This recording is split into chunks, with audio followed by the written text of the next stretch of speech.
안녕하십니까. 거꾸로 투자하는 쇼킹부동산입니다. 오늘은 9월 9일 멤버십 영상을 공개합니다. 영상 주제는 지금 부동산 가면 이렇게 하세요입니다.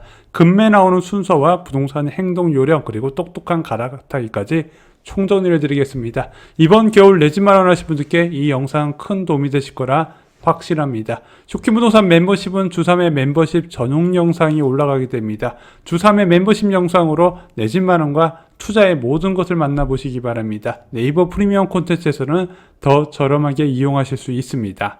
지난 멤버십 영상에서 집을 많이 보라 말씀드렸죠? 가을은 임장하는 시기. 자, 같은 단지 두 번만 가보잖아요. 어지간한 정보는 다 얻어요. 교육 관련된 거 맘카페 조사하면 다 나오고요. 주변 환경이나 뭐 아파트 단지 내부 그리고 실제 평면 구조 같은 거 보는 거 두 번 보시면 거의 도사급 된다는 겁니다. 아시다시피 10월은 8월부터 분명히 달라졌습니다. 특히 상승을 주도한 지역, 정구점 찍은 지역이나 올 초 대비해서 많이 급등한 지역은 많은 변화가 있었어요. 일단 대단지 같은 경우는 지금 뭐 어쩌다 한두 건 거래되는 수준이고요. 중소규모 단지는 매수 문의가 뚝 끊겼다는 얘기가 계속 나오고 있습니다. 하지만 이런 상황에도 불구하고 실거래가와 호가가 차이가 큰 곳이 대부분이에요. 자, 실거래가는 국토부에서 한 10억 5천 찍혔는데 호가는 16억에서 16억 5천이라 그래요. 급매라고 가보면 16억에서 1,000만원 깎아준다 그래요. 반면에 거래는 확연히 감소했기 때문에 집을 보면서도 이런 생각 들어요. 야, 이 가격이 맞아? 뭔가 좀 불만이 좀 가득 차지는데 그래만 싸다 비싸다 막 공인중개업소한테 백날 얘기해봐도 소용없어요. 그 사람들은 그냥 올라온 매물 보여주는 역할만 하는 겁니다. 예전처럼 야, 그 시세에 못 팔아요, 가격 낮추세요, 매도자한테 이런 말 하면 큰일 납니다. 그냥 뭐 평가하지 마시고요, 구경만 하시라고 말씀드렸죠. 시장에 변화 조짐이 있는 것을 부동산이 말해주나요? 매도자한테는 말해줘요. 진짜 정확하게 얘기해요. 약간 과장해서 말하는 경우도 있어요. 반면에 매수자한테 일절 말 안 해줍니다. 자, 대단지가 거래된 것을 말해주면서 오히려 매수 대기자한테 불안하게 해요. 근데 정말 중요한 것은 추세거든요. 뭐 몇 동 몇 호가 거래됐다, 이게 중요한 게 아니에요. 그 전에 거래가 얼마 있었는데 이번 달에 거래가 얼마 됐다, 그게 중요한 거거든요. 갈아타는 사람들한테 부동산 사장님이 제안이 많이 오는 것도 이런 식이에요. 자, 이거 16억까지 하는데 내가 15억 4천까지 한번 낮춰볼게, 이거 가격 낮추면 미리 잡아놓는 게 어때요? 하면서 선매수를 제시하는 경우가 굉장히 많이 있습니다. 갈아타려는 분들이 부동산에서 절대 하면 안 되는 게 있어요. 내 집이 팔리지 않은 상태에서 매수하는 행위, 특히 시장 변동성이 커지는 겨울을 앞두고 하는 게 굉장히 위험해요. 이거 잘못하잖아요? 지옥을 보게 됩니다. 나만 죽어나가요. 공인중개업소는 아무런 신경을 써주지 않아요. 나만 집 안 팔려서 난리가 난다는 겁니다. 벌써 7월, 8월 달에 선매수한 사람들의 급한 모습이 서서히 보여주고 있어요. 이런 매물이 겨울철에 초급매로 변신하게 되는 겁니다. 자, 이렇게 하시는 거예요. 자, 이거 그대로 따라하세요. 자, 매수 의지를 강조하고요, 집을 보고 싶다고 말씀을 하세요. 그리고 집을 실제로 보셔야 돼요. 평면도 백날 보는 거하고 가서 직접 보는 거하고 천지 차이예요. 자, 그리고 집을 보고 나서 이제 공인중개업소에서 이야기할 거 아닙니까? 이거 살 거예요, 안 살 거예요? 빨리 사시는 게 좋을 것 같은데, 그러면은 사정이 있어서 결정을 미룬다고 전달을 해요. 뭐 이 집이 비싸니 많이 얘기할 필요도 없고, 와이프가 좀 더 지켜보자고 하던데요, 아니면은 뭐 이거 우리 집이 좀 안 팔려서 좀 더 지켜볼게요, 이렇게 얘기를 합니다. 근데 중요한 거는 1번, 2번까지는 다 해요. 근데 진짜 중요한 건 3번이에요. 3번이 뭐예요? 자, 그렇게 집 보고 왔어요. 어떻게 해야 돼요? 한 번에서 두 번 정도 그 부동산에 가보셔야 돼요. 이게 굉장히 중요합니다. 그렇게 가보신 다음에 이 사람이 그냥 뜨내기로 구조만 본 사람이 아니구나, 정말 매수 의지가 있는 사람이구나 확인을 시켜줘야 겨울철에 진짜 급매가 있을 때 1순위로 연락을 준다는 겁니다. 이 3번이 굉장히 중요해요. 왜 그러냐면 매도자가 있어요. 이 사람 꼭 팔아야 되는데 집 보러 오지도 않아요. 자, 그러면은 분명히 가격을 깎아줄 의향도 있는데 그것이 네이버 부동산에 나오는 거는 싫어요. 왜? 네이버 부동산에 이제 낮춰서 내놓으면은 이게 괜히 매수자 유입은 안 되고 다른 데도 매물 낮추면서 경쟁이 일어날까봐 안 보여주고 싶은 겁니다. 그래서 어떻게 많이 물어보냐면 부동산 사장님한테 혹시 급매로 내놓으면 바로 살 사람 없어요? 매수 대기자가 있는지 물어본다는 겁니다. 그럼 부동산 대표가 어떻게 이야기를 해요? 관심이 많은 분이 있긴 해요. 얼마까지 낮춰줄 수 있는데요? 그럼 매도자가 한번 이 금액까지 생각해 보겠습니다. 산다 그러면, 자, 그렇게 해가지고 공인중개업소 사장님이 그 자주 찾아왔던 사람한테 제일 먼저 연락을 하는 거예요. 그래서 겨울철에 나오는 진짜 초급매는요, 네이버 부동산에 등록도 안 되고 그냥 바로 실거래가로 직행하는 경우가 많이 있다는 겁니다. 매수 대기자도요, 조급함을 버려야 돼요. 자, 선호도 높은 단지의 RR, 로얄동 로얄층 금매가 지금 나올까요? 이제 거래가 한 지 한 달 됐는데 조정도 순서가 있어요.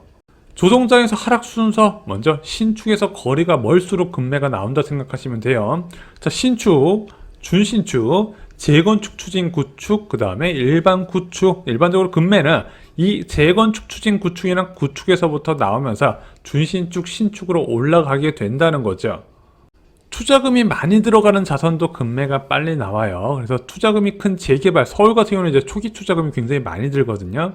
그 뒤이어서 입주권도 서서히 금매가 나오게 됩니다. 그래서 예전에는 잠실적인 엘리트의 아파트 시세, 특히 엘스하고 리센츠를 보면서 시장 변화를 체크했는데 요즘 더 빨리 체크할 수 있는 게 바로 올림픽파크 포레온의 입주권입니다. 지금 올림픽파크 포레온 입주권 같은 경우는 이제 8월 초 대비해서 5천만 원 정도 하락한 상태예요. 신도시나 매머드급 단지에서도요, 금매가 나오는 순서가 있어요. 먼저 신도시는 외곽을 시작으로 해서 중심지로 금매가 나오는 흐름이 이어지게 되고요. 매머드급 단지는 제일 먼저 저층부터 금매가 나옵니다. 그 다음에 새끼 매물, 중저층, 로얄동 로얄층 매물로 금매가 나타나게 돼요. 왜? 저층에서 가격을 많이 후려치게 되면 사람들이 가성비를 찾는 사람들이 있거든요. 그쪽으로 수요가 되고요. 그것마저도 거래가 안 된다면 일단 시작가 자체가 낮아지게 되니까 중저층 매물 보유자나 로얄동 로얄층 매물 보유자들도 심리적 압박을 겪기 때문입니다.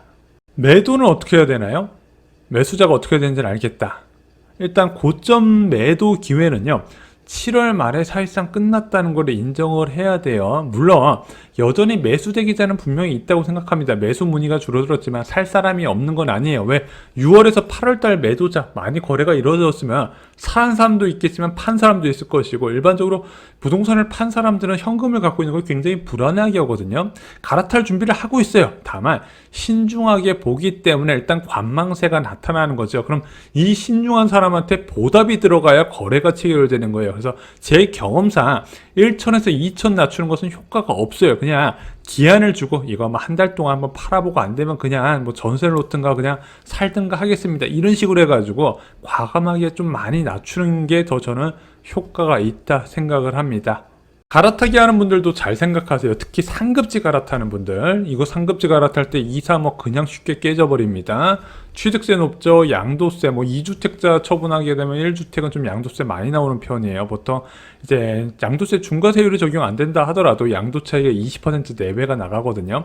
야, 전체 80% 양도차익을 그대로 가져가는데 얘 세금 겨우 20% 내는 게 뭐가 문제냐 해도 실제 갈아탈 때 워낙 비용이 많이 나가다 보니까 이것도 좀 출혈이 있어 보여요. 그리고 인테리어 비용 했다 하면 거의 요즘 억 단위 부르다 보니까 이것도 적지 않은 비용이고, 복비도 만만치 않다는 겁니다. 팔 때, 살 때. 그리고 만약에 두 채 팔고 갈아타는 사람들은 복비를 세 군데다 내야 되는데 그것도 웬만한 중형차 가격 나가는 경우도 있어요. 이런 것을 다 합쳐봤더니 2억에서 3억이 그냥 깨지더라. 그래서 매도하고 나서 새로 사면은 아파트가 2억 3억 올라도 본전이라는 이야기가 나와요. 그래서 갈아타기도 굉장히 신중해야 됩니다. 그러면은 어떨 때 갈아타야 될까요? 명분이 확실해야 돼요.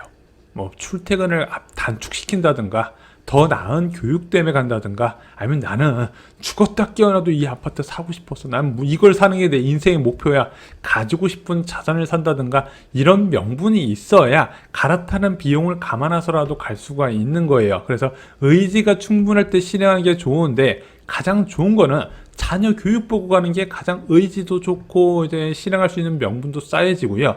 결과도 좋아요. 다만 이 결과가 언제 나온다? 한 5년 뒤를 봐야 되는 거죠. 그래서 상급지 갈아타는 분들은요, 내가 이 아파트에 최소 5년에서 10년까지 거주할 집을 산다는 생각으로 해서 접근하시고 수리까지 하셔야 돼요. 비용은 생각하지 마시고요. 갈아타는 것보다 나는 아이들한테 좋은 교육 환경을 만들어준다 생각으로 가시면 되는 겁니다. 그리고 요거는 상급지 부분이고요. 만약에 내가 보유한 주택이 9억 이하의 중저가 주택이다 하시면 갈아타는 걸 좀 적극적으로 더 알아보신 것을 추천드려요. 이번 겨울이 저는 괜찮다고 생각을 합니다.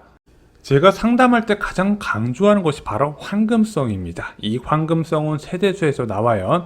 아파트를 매수하시려는 분들 이 세대수 많은 단지, 황금성 높은 단지를 선택하시기 바랍니다. 자, 위기에서 갈아타기 기회를 잡는 사람도 그나마 황금성 있는 아파트를 보유했다는 전제가 깔려 있어야 돼요. 그래서 앞으로 부동산 시장에 접근하시는 분들 거래가 많은 단지를 선택하시기 바랍니다. 특히 겨울에 거래가 많은 곳이 진짜예요.